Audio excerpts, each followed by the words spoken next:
Eu quero cumprimentar a todos com a paz do Senhor Jesus. Eu venho nessa oportunidade trazer um pequeno estudo, um simples estudo, mas eu acredito que de grande valia para a vida espiritual de cada ser humano que existe sobre a face da terra. Esse estudo ele se trata a respeito do segundo casamento. O que a Bíblia diz, o que a Bíblia fala a respeito do segundo casamento.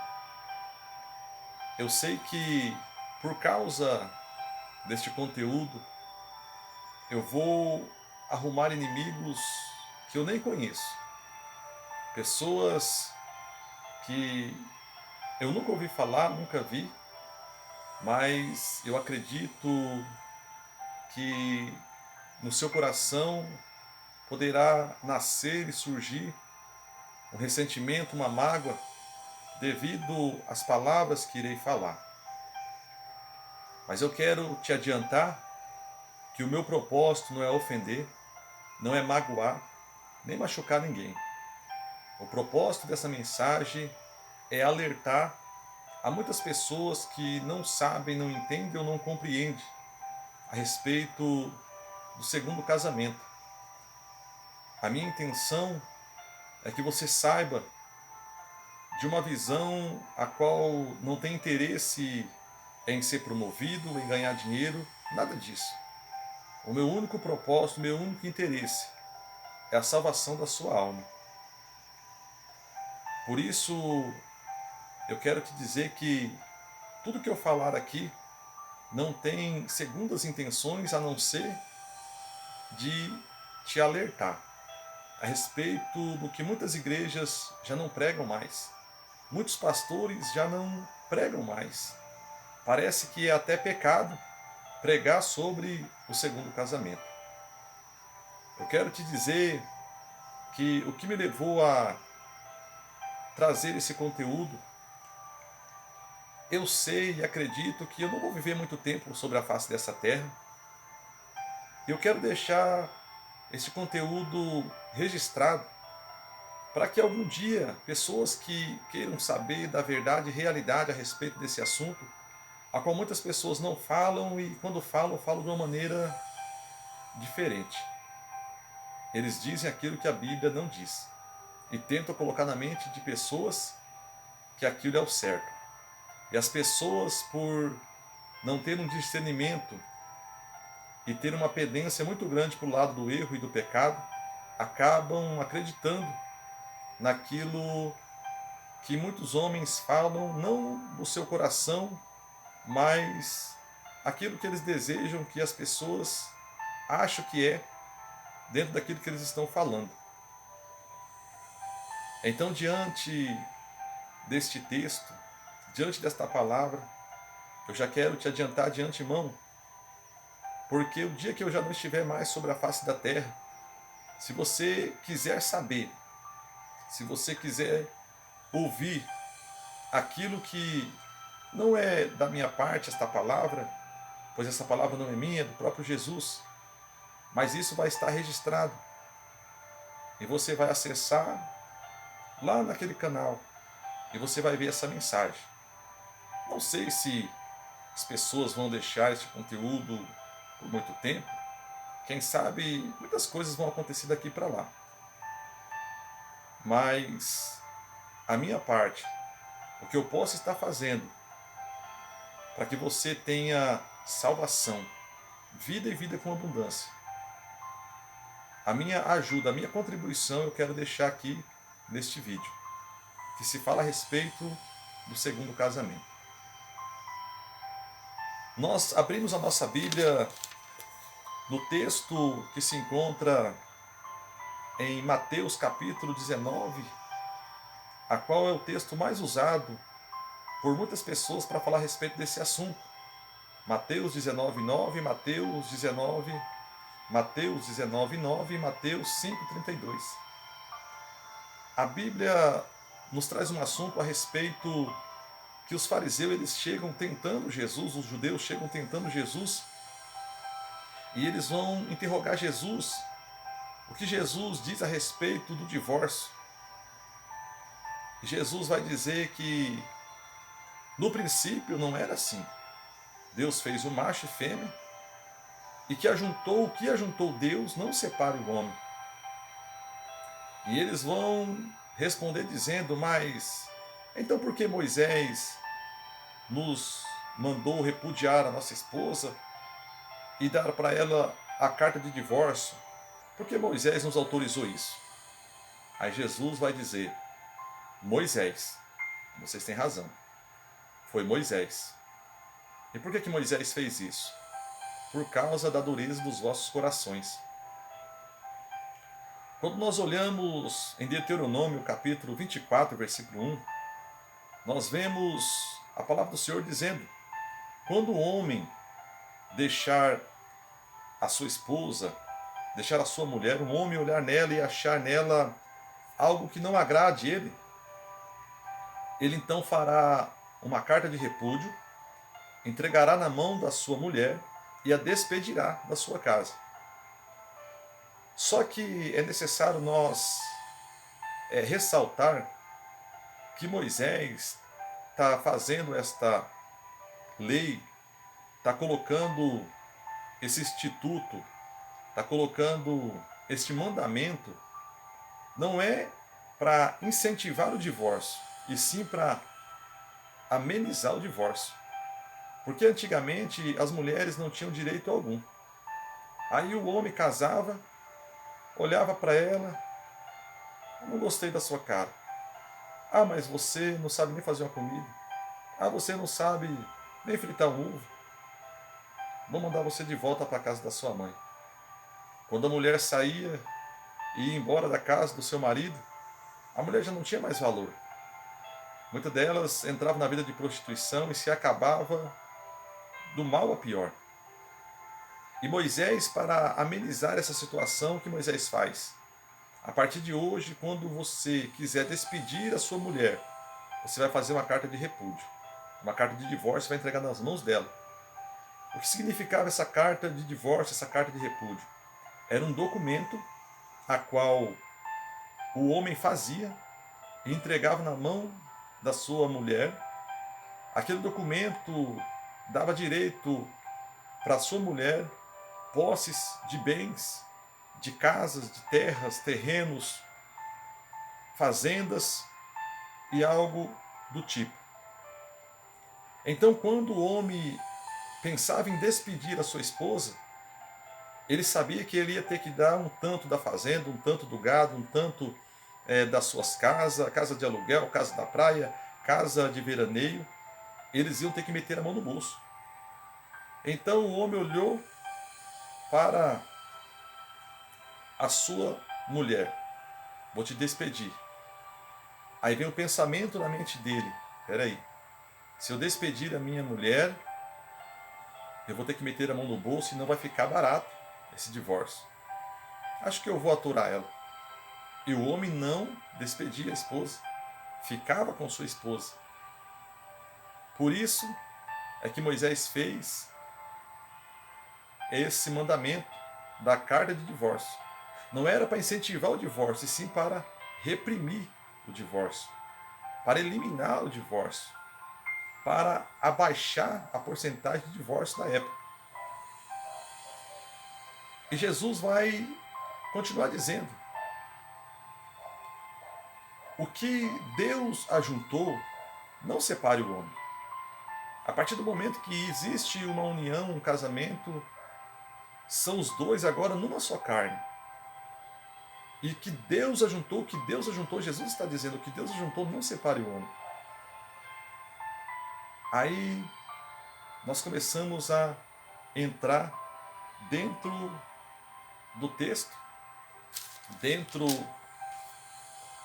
da mensagem a qual nós viemos aqui para tratar a respeito desse assunto. Jesus vai dizer o seguinte, em Mateus 19, versículo 9: eu vos digo, porém, que qualquer que repudiar sua mulher, não sendo por causa de fornicação, ou prostituição, ou relações sexuais ilícitas, ou imoralidade sexual. Esses são as traduções que existem nas Bíblias. E se casar com outra, comete adultério. E o que casar com uma repudiada também comete adultério. Eu quero trazer esta palavra como ela é falada na língua grega. Não sendo por causa de fornicação, não sendo por causa de porneia. Essa é a palavra no grego, a qual a Bíblia diz a respeito de fornicação, prostituição, imoralidade sexual e relações sexuais ilícitas. Ela é derivada da palavra grega porneia.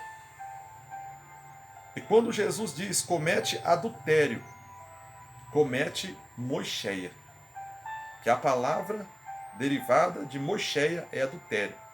Não existe outra palavra para moicheia a não ser adultério. Nós vamos falar sobre isso um pouco mais para frente. Então, Mateus 19:9, a Bíblia diz, Jesus dizendo, eu vos digo, porém, que qualquer que repudiar sua mulher, não sendo por causa de fornicação e casar com outra, comete adultério. E o que casar com a repudiada também comete adultério. Quando nós olhamos para o texto de Mateus 5:32, vai estar basicamente a mesma coisa. Jesus vai dizer, eu vos digo, porém, que qualquer que repudiar a sua mulher, a não ser por causa de fornicação, e se casar com outra comete adultério, e que casar com a repudiada também comete adultério. Então, nas duas passagens, Mateus 5:32 e Mateus 19:9, uma Jesus vai dizer a não ser e outra vai dizer a não sendo. E isso dá um embaraço muito grande na mente da maioria das pessoas. Eu não sei se a maioria das pessoas acreditam nessa mensagem, como muitos dizem, por causa de massagear o seu ego, ou por estão numa situação complicada, ou querem induzir as pessoas a andar no erro, não sei. Mas nós vamos ver que em outros evangelhos também Jesus fala a mesma coisa. Em Marcos, capítulo 10, o versículo 10 e 11, Jesus vai dizer, aquele que deixa sua mulher e casa com outro, aquele que deixa a sua mulher e casa com outra, comete adultério. E o que casar com a repudiada também comete adultério. Isso é o que Marcos 10, versículo 10 e 11 diz. Em Lucas, capítulo 16, versículo 18, Jesus vai dizer basicamente a mesma coisa. Aquele que deixa sua mulher e casa com outra, comete adultério. Ou seja, faz com que ela cometa adultério também. Mas então por que só Mateus nos evangelhos ali fala a respeito a não ser por causa de fornicação? Preste bem atenção, não é a não ser por causa de adultério. Mateus está dizendo, Jesus está dizendo e Mateus está escrevendo a não ser por causa de adultério. Não é por causa, Mateus está dizendo, não é por causa de adultério. É a não ser por causa de fornicação. Que adultério são duas coisas diferentes, de adultério e fornicação. Adultério, esse pecado de adultério, ele existe quando pelo menos uma das pessoas é casada e comete relações sexuais com outra pessoa que não é casada com ela mesma. Então isso é adultério. Uma das pessoas do casamento, uma das partes são casadas e adultera com outra pessoa que não é o seu cônjuge. Isso se chama adultério. Agora, fornicação, prostituição, relações sexuais ilícitas e imoralidade sexual é quando existe relações sexuais entre duas pessoas que não são casadas entre si. Isso se chama fornicação. E no texto a qual Mateus está falando, ele está falando a respeito de fornicação. E muitas pessoas falam adultério. Não é adultério, é fornicação. E por que que somente Mateus faz questão de trazer com detalhes a respeito desse assunto? É porque Mateus foi testemunha ocular e ele traz a respeito de a não ser por fornicação, por causa o que a Bíblia fala a respeito da história de José e Maria. Em Mateus capítulo 1, versículo 18, a Bíblia vai nos relatar a história do nascimento de Jesus. A Bíblia diz o seguinte: estando José noivo de Maria, aconteceu que Maria estava desposada, ou seja, estava noiva de José. Mas sem que eles coabitassem juntos, sem que eles tivessem relações alguma, Maria vai aparecer grávida.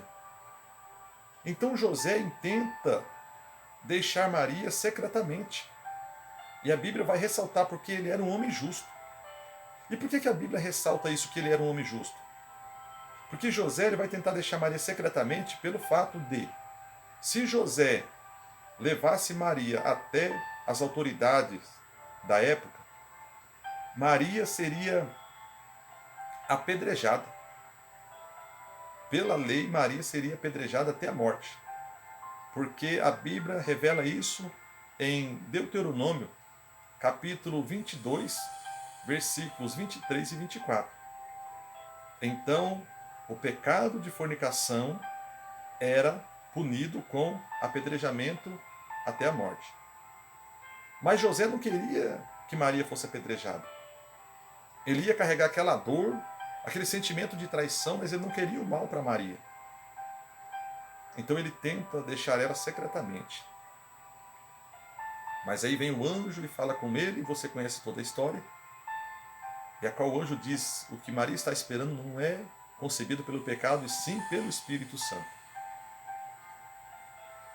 O casamento judeus, ou o casamento dos judeus, ele acontecia da seguinte forma: duas famílias que se conheciam, ou por algum motivo político, ou por bens, ou por se gostarem, duas famílias, uma família tem um filho e outra família tem uma filha, então eles sentiam no seu coração de unir as famílias, com um casamento entre o filho de um e a filha do outro. Então eles marcavam uma janta, uma ceia, uma refeição, um banquete ou algo parecido, para que eles pudessem oficializar o casamento, melhor dizendo, para que eles pudessem oficializar o noivado. Nesse jantar, ou coisa parecida, era oficializado o noivado. E esse noivado ele podia durar até um ano, até que o marido voltasse, o noivo voltasse para a casa dos seus pais e construísse a casa, para quando eles casassem a casa estivesse pronta. E isso tudo simboliza a vinda, a volta de Jesus. Mas não é esse o mérito que eu quero entrar. Então o noivado podia durar até um ano. Aí aconteceria o casamento. A partir do momento que oficializava o noivado dos judeus, a partir do momento que ele era oficializado, não podia mais ser quebrada essa aliança. Os dois únicos motivos que podia ser quebrada essa aliança era por morte e por traição de uma das partes. Se uma das partes traísse, segundo Deuteronômio, capítulo 22, versículo 23 e 24, a pessoa que traiu seria apedrejada até a morte. E a pessoa que foi traída estaria livre para um novo casamento. Então você pare e pense. Para acontecer a separação, era por morte ou por traição, que haveria um apedrejamento e a pessoa seria apedrejada até a morte. Então, pelos dois motivos, Somente a morte é que poderia separar. Então nós vemos a situação de José e Maria, que eles poderiam separar por quê? Por que José poderia deixar Maria, divorciar dela naquele momento? Por causa que eles ainda não estavam casados. Eles estavam apenas noivos. Estando noivos,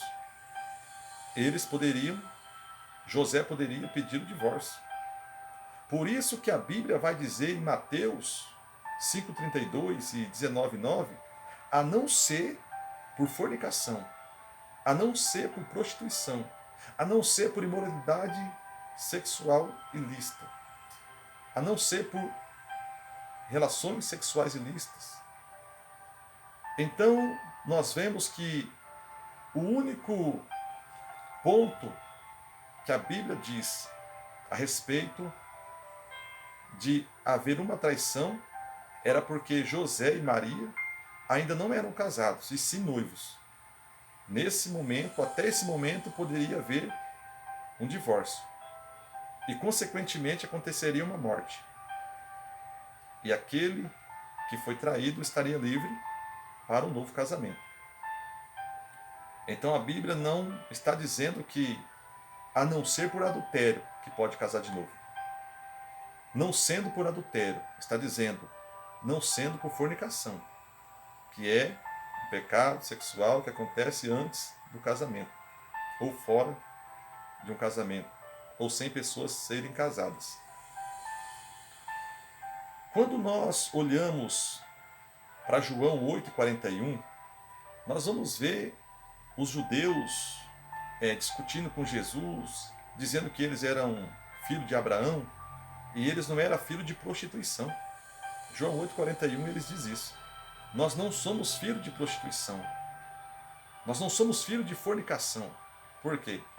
Por causa de Mateus 1,18.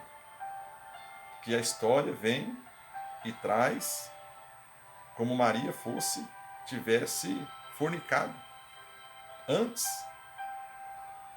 de se casar com José. Então, por isso que João 8,41 diz, nós não somos filhos de prostituição. Eles não dizem, nós não somos filhos de adultério, porque ali não existiu adultério.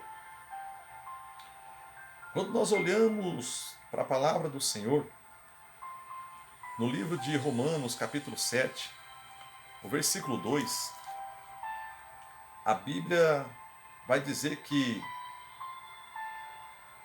a mulher está ligada ao marido enquanto ele viver. Mas se for morto o marido, ela está livre da lei do marido ou da lei do casamento. Mas se ela se casar com outro, o seu marido ainda estando vivo, ela será chamada de adúltera. Mas morto o marido, se ela for de outro marido, ela não será chamada de adúltera se for de outro marido. Por quê? Porque ela está livre da lei do marido, da lei do casamento. Então, nessa passagem, nós vemos e entendemos que o casamento é até a morte. Quando nós olhamos para a palavra do Senhor e nós vemos Jesus dizendo: o que ajuntou Deus não separe o homem. E eu, quantas das vezes contemplei pessoas se divorciando, se separando e casando de novo, e eu me perguntava como as pessoas podem fazer algo que a Bíblia diz que não pode acontecer. Se Deus está dizendo a sua palavra que o que ele ajuntou o homem não pode separar, como é que os homens têm poder de separar? É aí que entra o pecado que muitos ignoram, o pecado de adultério. Em Malaquias 2,14, a Bíblia diz que Deus, ele repudia, ele odeia o divórcio. Nós vemos que quando Deus une duas pessoas, ele diz, o que eu estou unindo não pode o homem separar. Mas por uma infelicidade, casais acabam se separando e casam de novo. Aí eles entram no estado de adultério. Não diante dos homens nem diante da sociedade, mas diante de Deus. Por quê? Por quê? Porque diante de Deus eles ainda estão casados. O que a Bíblia diz? O que Deus ajuntou, não separe o homem. O que Deus ajuntou, o homem não tem poder para separar. Então o casamento ele é até a morte. Eu me divorciei, eu vou casar de novo. Problema de cada um. Mas diante de Deus, continua casado. Se diante de Deus continua casado, se divorcia, mas está casado diante de Deus. Casa de novo? Como que uma pessoa casada pode casar de novo? A pessoa vai estar em adultério, segundo a palavra de Deus. É por isso que Deus diz: o que ele ajuntou, o homem não tem poder para separar. E o interessante é que a Bíblia vai nos dizer em 1 Coríntios, no capítulo 6 e o versículo 10, os adúlteros não herdarão o reino dos céus. É muito triste falar esta palavra, é muito triste porque existem muitas pessoas nessa situação. E eu não venho aqui para ofender, nem para te martirizar. Eu venho aqui apenas para te informar.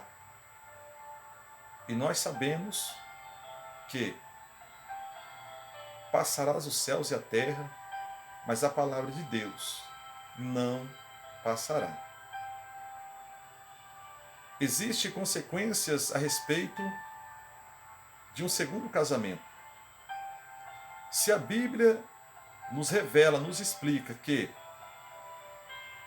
o segundo casamento, uma pessoa deixando seu cônjuge, ele estando vivo e casar com outra pessoa, entra num estado, numa situação de adultério.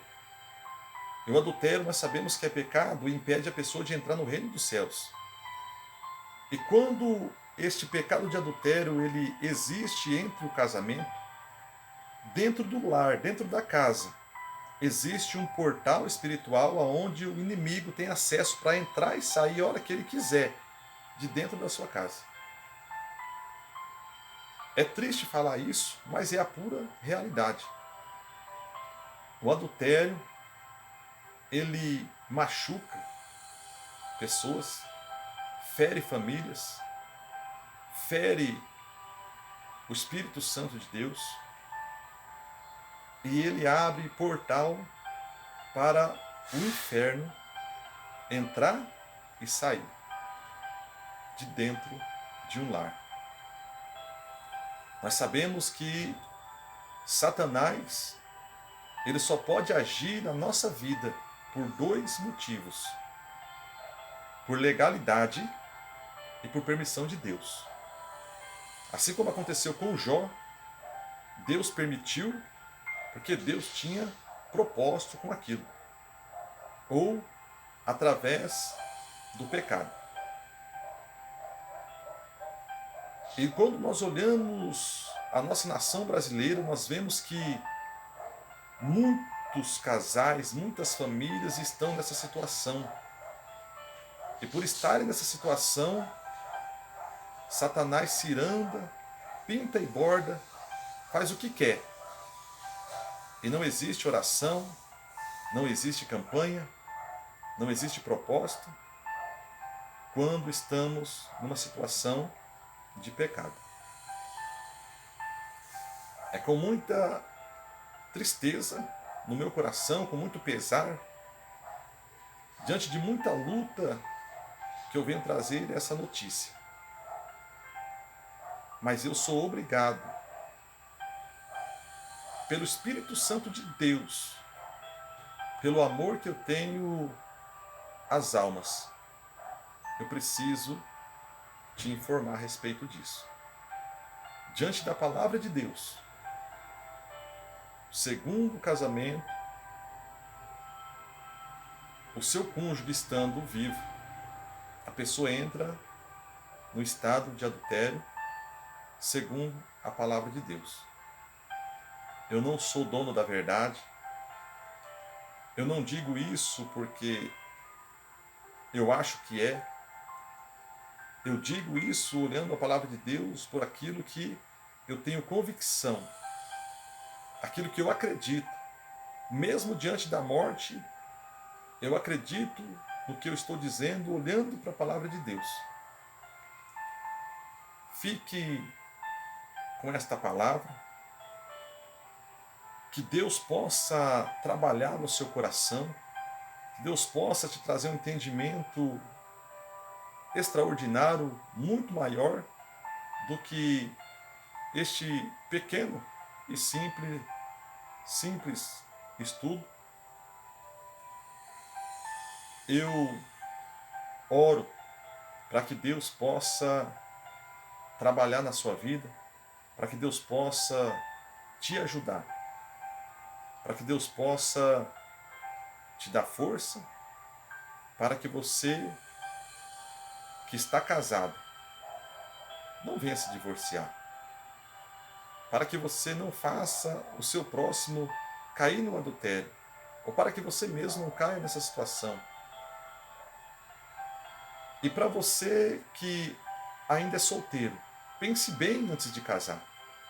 Saiba que quando um pastor, um juiz de paz, um padre, um ancião, na hora do casamento, no momento do casamento, quando ele diz: você promete ser fiel na tristeza, na alegria, na saúde, na doença, até que a morte o separe, essa palavra não é dele mesmo. Essa palavra é o próprio Deus falando na boca de cada um desses homens. Por isso, cuide. Peça a direção de Deus, para que Deus possa te ajudar. Se você está nessa situação, peça direção de Deus. Peça força para Deus, para que na sua casa, na sua família, não exista um portal espiritual onde o inimigo tem acesso à sua casa. Deus abençoe, que o Espírito Santo continue falando com você e até o próximo vídeo, se Deus quiser.